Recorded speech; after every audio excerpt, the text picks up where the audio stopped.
Assalamualaikum warahmatullahi wabarakatuh. Bertemu lagi dalam mata kuliah Hukum Acara Perdata. Kali ini kita memasuki materi tentang gugatan sederhana. Kenapa dikatakan sederhana? Ya karena gugatan sederhana ini memiliki proses yang cukup singkat dan waktu yang tidak lama ya, itu sudah harus selesai perkaranya. Jadi dan tidak diperlukan proses seperti halnya pemeriksaan dalam hukum acara perdata biasa. Tentang gugatan sederhana ini, ya ini relatif baru, walaupun sudah sekitar hampir 5 tahun ya peraturan ini dikeluarkan oleh Mahkamah Agung, karena ada hal-hal yang perlu untuk diatur atau disederhanakan dalam peraturan Mahkamah Agung demi untuk memberikan suatu efisiensi ya dalam pemeriksaan, karena saking banyaknya perkara-perkara di pengadilan negeri itu, maka perlu Mahkamah Agung itu memberikan atau mengeluarkan aturan tentang pemeriksaan mengenai gugatan sederhana.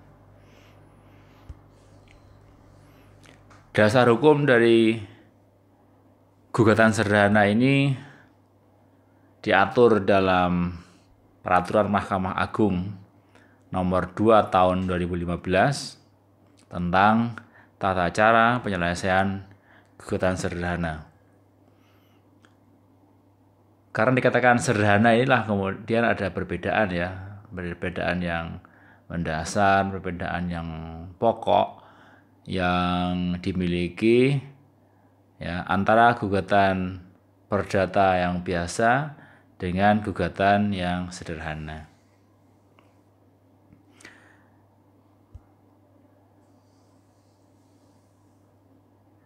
Berdasarkan perma itu, ya,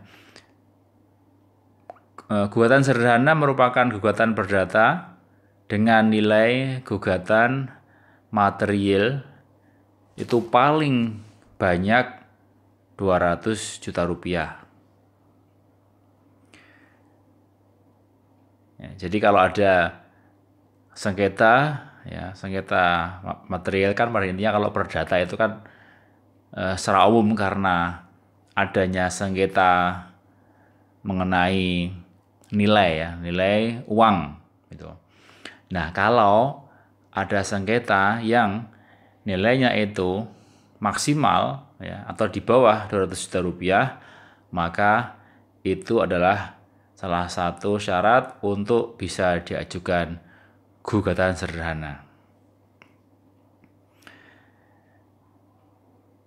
Nah, kemudian ya mengenai gugatan sederhana itu penyelesaian tentang sengketa yang hanya bisa diselesaikan kalau perkaranya itu adalah perkara wan prestasi atau ingkar janji ya, dan perbuatan melawan hukum ya, atau PMH atau onreh mati kedat. Ya, jadi ini syarat yang mendasar ya. Yang penting nilainya itu tidak lebih dari 200 juta rupiah dan perkaranya itu adalah perkara wan prestasi atau PMH. Ya, sehingga perkara perceraian tidak masuk di sini. Ya. Perkara gugatan waris juga tidak masuk di sini. Ya, jadi titel gugatannya hanya wan prestasi dan atau perbuatan melawan hukum. Kemudian perkara yang tidak dapat diselesaikan melalui mekanisme ini. Ya. Jadi meskipun nilainya itu di bawah 200 juta rupiah, tapi ya kalau perkaranya itu adalah perkara-perkara ini, itu juga tidak bisa atau dikecualikan. Yaitu perkara yang penyelesaian sengketanya dilakukan melalui pengadilan khusus. Misalnya seperti perkara persaingan usaha. Ya. Itu kan juga perdata, biasanya persaingan usaha juga berkaitan dengan nilai ya. Nilai. Ini kalau persaingan usaha itu diperiksa di KPPU, ya, Komisi Pengawas Persaingan Usaha. Kemudian sengketa konsumen, ya, sengketa konsumen ini diperiksa di BPSK, Badan Penyelesaian Sengketa Konsumen. Kemudian ada juga penyelesaian perselisihan hubungan industrial, ya, sengketa PHI, ya. Ini di Pengadilan Hubungan Industrial. Ya. Mungkin kalau ada pernah sudah mengambil mata kuliah hukum tenaga kerjaan kan, di PHI itu merupakan jalan ya yang terakhir ya setelah melalui mekanisme seperti bipartit gitu ya, kemudian ada mediasi gitu kan, ada konsiliasi gitu ya. Setelah itu gagal ya, jadi kan sengketa antara pengusaha dan pekerja, melalui mekanisme itu baru kalau itu gagal baru mengajukan ke Pengadilan Hubungan Industrial. Ya seandainya nilainya misalkan di PHK tapi tidak sesuai dengan prosedur gitu, kemudian pekerja itu melawan ya, kan harus melalui mekanisme itu. Meskipun nilainya kurang dari 200 juta rupiah, tetap itu tidak bisa diselesaikan dengan gugatan sederhana atau perkara yang berkaitan dengan sengketa hak atas tanah. Ya. Sengketa tanah, misalkan tanahnya nilainya juga di bawah 200 juta rupiah, meskipun itu PMH, ya, itu pun juga tidak bisa diselesaikan juga dengan gugatan sederhana. Jadi yang bisa diselesaikan gugatan sederhana itu seperti apa? Ya misalkan begini, debitur ya, debitur suatu bank itu yang dia uang prestasi, ya, nilai pinjamannya misalkan cuma 100 juta rupiah, tapi dia tidak melakukan kewajiban, maka pihak bank ya, atau kreditur itu bisa melakukan gugatan sederhana. Seperti klien saya yang di Temanggung itu BPR ya, salah satu BPR di Temanggung, ada sekitar 10 ya, 10 kurang lebih ya 10 debitur ya yang melakukan prestasi. Itu ketika mengajukan gugatan ke pengadilan, disarankan oleh pengadilan di Temanggung itu untuk ya, mengajukan dengan gugatan sederhana. Walaupun hanya beberapa yang nilainya, yang lain juga banyak ya, yang di atas 200 juta juga banyak. Tapi yang di bawah 200 juta rupiah itu disarankan dengan menggunakan gugatan sederhana. Jadi sangat mudah pengajuan itu. Jadi nanti ada semacam ngisi form blanko gitu. Dan ini bisa dilakukan sendiri ya, tanpa ada peran serta lawyer ya, advokat, itu bisa.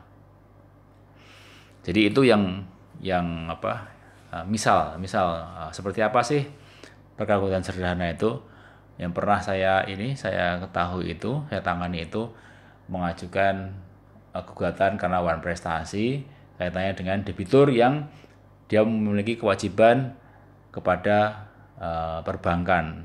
Dalam hal ini yang saya tangani adalah BPR. Contohnya seperti itu. Atau misalkan utang piutang, ya, bisa juga utang piutang antara dua orang ya, yang nilainya itu kurang dari 200 juta rupiah. Itu pun juga bisa dilakukan gugatan sederhana. Atau kalau misalkan itu yang prestasi ya. Kalau yang PMH misalnya ada insiden ya, kecelakaan ya. Kemudian timbul kerugian, kendaraannya rusak tapi tidak mempertanggung jawab misalnya. Itu pun juga bisa diajukan gugatan sederhana ya. Jadi itu PMH itu.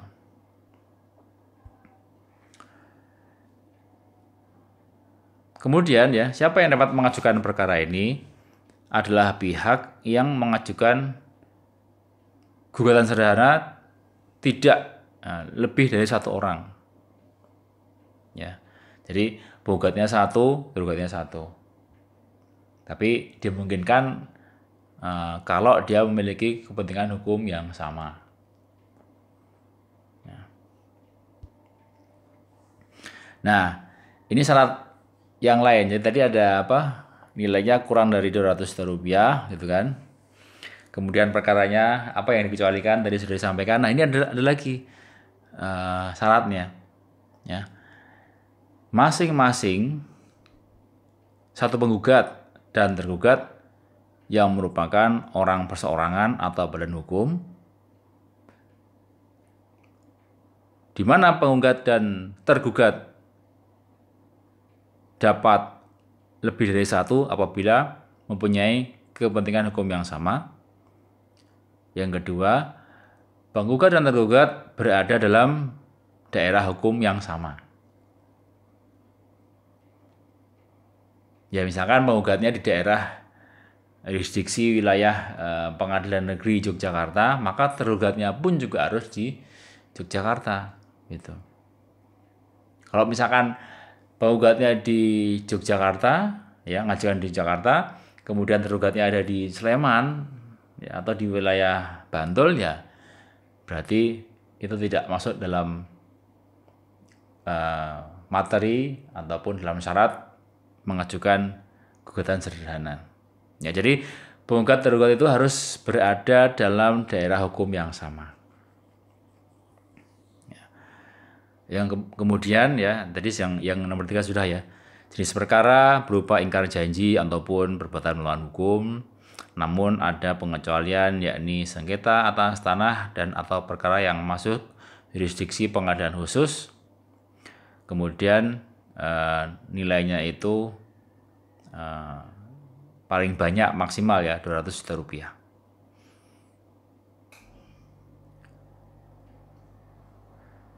Itu persyaratannya. Ya, jadi meskipun kurang dari 200 juta rupiah, tapi kalau dia berbeda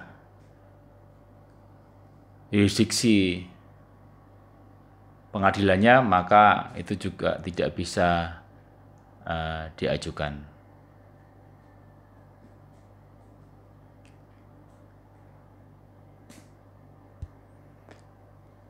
Kemudian mengenai apakah para pihak itu dapat didampingi oleh kuasa hukum atau advokat, ya. Intinya para pihak ya yang bersengketa dalam lingkup perkara gugatan sederhana ini ya, tidak bisa diwakili ya oleh kuasa hukum. Ya, jadi tidak bisa diwakili oleh kuasa hukum. Ya. Namun para pihak itu boleh didampingi oleh kuasa hukum. Jadi kalaupun nanti pakai kuasa hukum silakan. Cuman setiap persidangan para pihak terkait itu penggugat dan tergugat secara in person ya itu harus hadir sendiri di pengadilan. Jadi kuasa hukum itu tidak mewakili tapi dia mendampingi kliennya. Jadi hal ini berarti bahwa setiap persidangan ya para pihak wajib datang sendiri. Jadi tidak ada larangan penggunaan kuasa hukum, boleh ya, tapi hanya sebagai pendamping. Ya, dan setiap persidangan ini harus datang sendiri.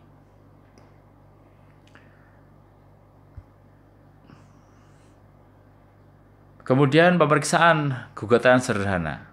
Ya. Hakim yang memeriksa perkara gugatan sederhana ini adalah hakim tunggal. Ya, hakim tunggal. Kemudian dalam pemeriksaan gugatan sederhana ini ya tidak dapat diajukan eksepsi, rekonvensi, intervensi, ya, replik, duplik, atau kesimpulan. Itu tidak boleh, ya, karena memang untuk efisiensi. Tapi kalau jawaban boleh ya, jadi jawaban yang hanya berkaitan dengan pokok perkara. Ya, tapi jawaban itu tidak boleh ada unsur eksepsi, tidak boleh ada unsur rekonvensi. Dan tidak boleh mengajukan replik, ya, duplik, atau kesimpulan. Jadi sebelum diperiksa itu ya, perkara yang diajukan kepada pengadilan, jadi penggugat itu mendaftarkan gugatannya di Kepanitraan Pengadilan Negeri setempat ya. Kemudian penggugat itu mendaftarkan gugatannya dengan mengisi belangko gugatan yang disediakan di Kepanitraan. Belangkonya sangat sederhana, itu bisa diisikan berdasarkan dari apa yang menjadi sengketa atau pokok perkara dan duduk perkaranya. Di mana belangko gugatan itu berisi setidaknya mengenai identitas penggugat dan tergugat, kemudian penjelasan ringkas duduk perkara, dan tuntutan dari penggugat. Dan penggugat itu wajib melampirkan bukti surat yang sudah dilegalisasi pada saat mendaftarkan gugatan sederhana. Jadi sebelum mengajukan gugatan itu sudah melampirkan bukti-bukti berupa surat-surat yang sudah dileges ya. Ya kalau dileges itu berarti kan ada bukti kopi yang diserahkan yang itu sudah dibubui materai ya di kantor pos.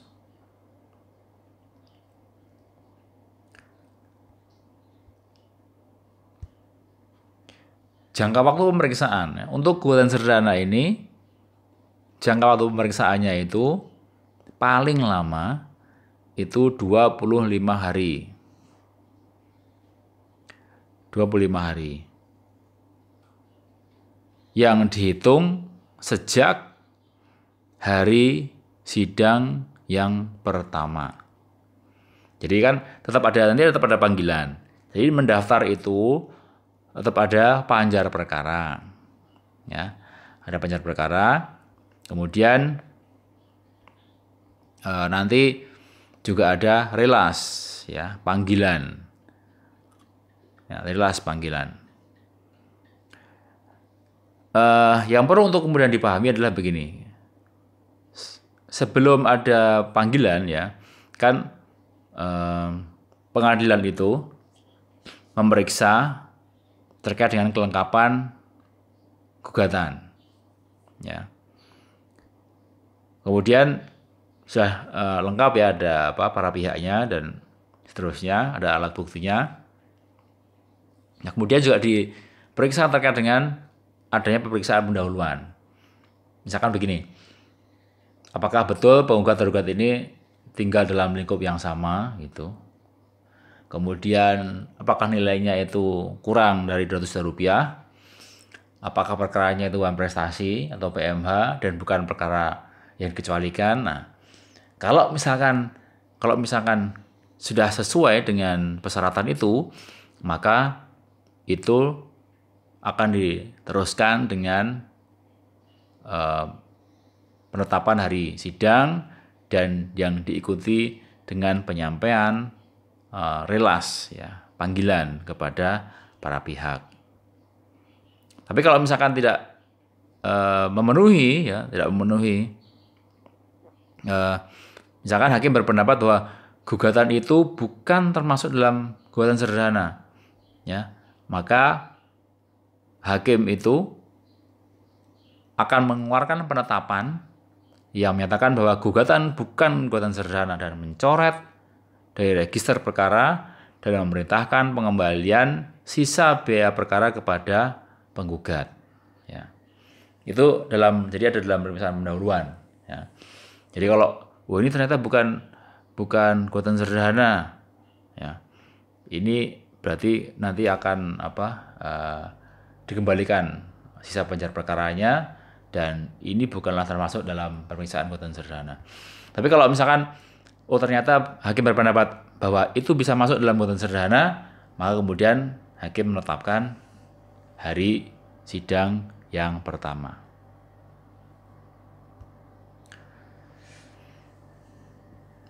Jadi dalam persidangan itu nanti para pihak ya dipanggil. Ya. Ketika para pihak itu datang kemudian diperiksa dan nanti tergugat diminta untuk menanggapi. Dalam perkara gugatan sederhana ini juga tidak ada mediasi. Ya. Jadi tetap diberikan disarankan untuk melakukan perdamaian, iya. Harus ada itu perdamaian. Hanya perdamaian di sini bukan yang termasuk dalam aturan Perma 1 tahun 2016. Jadi nanti harus mediasi selama 30 hari, enggak. Perdamaian tetap disarankan tapi bukan dalam mediasi. Karena logikanya itu kalau ini hakim itu tunggal ya saran yang disampaikan itu hakim ini juga sekaligus mediator gitu ya. Itu kan analoginya kan begitu. Jadi hakim tunggal dia menyarankan kepada para pihak sekaligus dia sebagai mediator. Ya kalaupun nanti ada perdamaian, nanti akan dibuatkan akta perdamaian. Ya, dan perkaranya selesai. Ada akta perdamaian.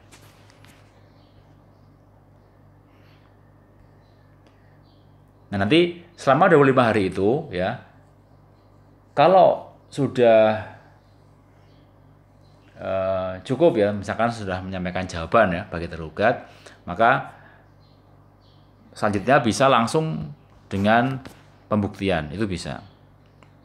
Dalam Perma tersebut ada ketentuan mengenai jika para pihak itu jika tergugat itu tidak membantah mengenai gugatan yang diajukan oleh penggugat, ya, artinya gugatan itu diakui atau tidak dibantah oleh tergugat, kata Perma pasal 18 tidak perlu adanya pembuktian. Ya. Tapi kalau ada bantahan, maka hakim perlu melakukan pemeriksaan pembuktian berdasarkan hukum acara yang berlaku. Ya, jadi itu untuk pemeriksaan gugatan sederhana. Jadi kalau misalkan tergugat tidak membantah gugatan dari penggugat, tidak perlu pembuktian. Tapi kalau dia membantah, maka perlu untuk kemudian dilakukan pembuktian. Seperti dalam pembuktian acara perdata biasa. Jadi kalau misalkan ya hari sidang sudah datang, kemudian tergugat diminta untuk membuat jawaban, ya. Kalau dia membantah berarti besok penyampaian jawaban sekaligus nanti penentuan kapan pembuktiannya. Yang penting jangka waktu 25 hari itu tidak boleh lebih ya dari sejak sidang yang pertama. Ya. Kemudian nanti hakim bisa memutus perkara ya dalam jangka waktu itu. Nah, kemudian apa upaya hukum yang bisa dilakukan terhadap gugatan serdana? Jadi kan kalau apabila ada tergugat atau salah satu pihak ya, bisa penggugat atau tergugat yang menolak putusan yang dijatuhkan oleh hakim dalam penyelesaian gugatan serdana ini, maka tersedia upaya hukum dengan mengajukan permohonan upaya hukum keberatan. Ya, namanya keberatan. Kapan jangka waktunya? Ya, permohonan keberatan ya seandainya ya ada tidak setuju dengan putusan hakim, maka pihak yang tidak setuju itu bisa melakukan upaya hukum dengan permohonan keberatan yang dapat diajukan paling lambat 7 hari setelah putusan diucapkan ya, jika para pihak hadir, atau setelah pemberitahuan putusan ya, jika para pihak tidak hadir. Tuh. Dalam hal ini tidak hadir ketika pembacaan putusan ya. Tapi kalau tidak hadir di awal tidak mungkin. Ya. Jadi kalau dalam hal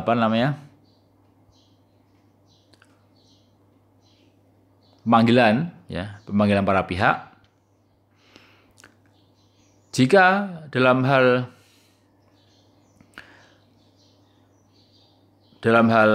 penggugat tidak hadir ya, misalkan dalam sidang yang pertama ketika pemeriksaan gugatan serdana yang pertama kali tanpa alasan yang sah, maka gugatan bisa dinyatakan gugur.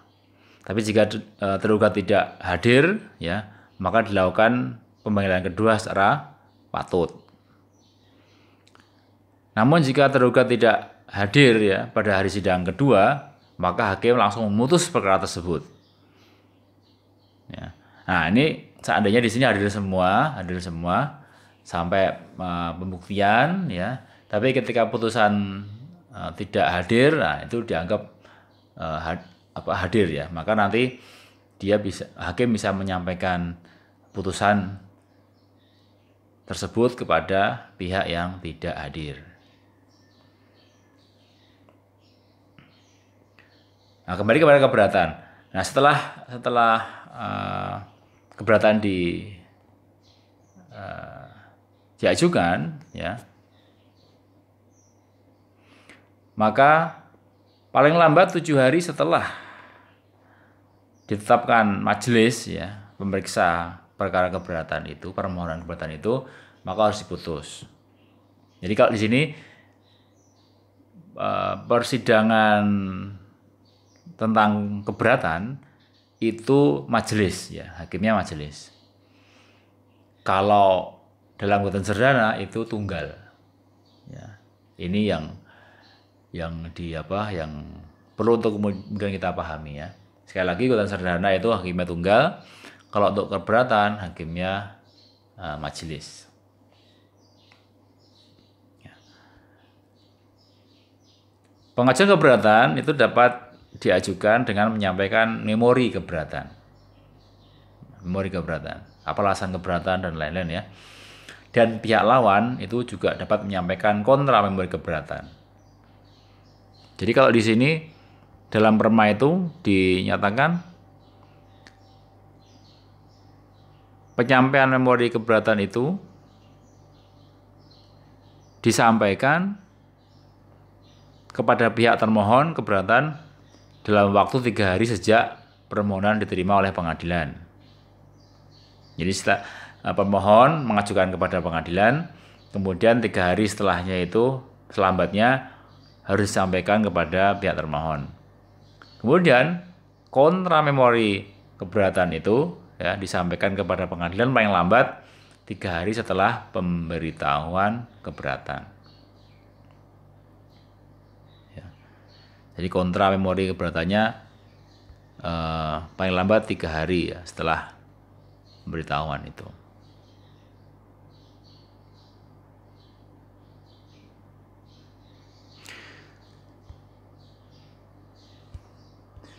Kemudian pengajuan keberatan itu ya, jadi nanti pengadilan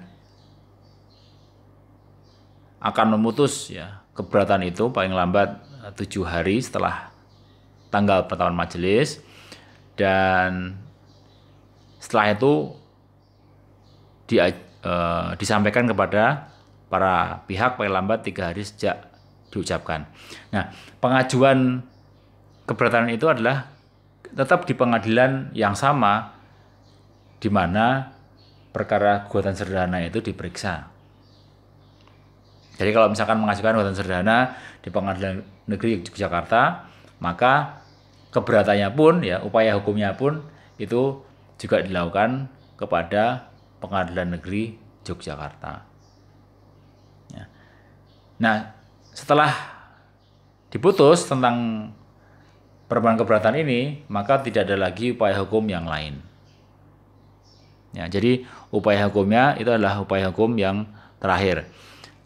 Pasal 30 dinyatakan bahwa putusan keberatan merupakan putusan akhir yang tidak tersedia upaya hukum banding, kasasi, atau peninjauan kembali. Jadi itu sudah otomatis berkekuatan hukum yang tetap. Nah, kemudian nanti kaitannya dengan eksekusi dan lain-lain, ya itu sama dengan eksekusi yang berlaku dalam pemeriksaan hukum acara perdata biasa. Itu yang bisa kita sampaikan kaitannya dengan gugatan sederhana. Terima kasih atas perhatiannya. Kita akhiri. Wassalamualaikum warahmatullahi wabarakatuh.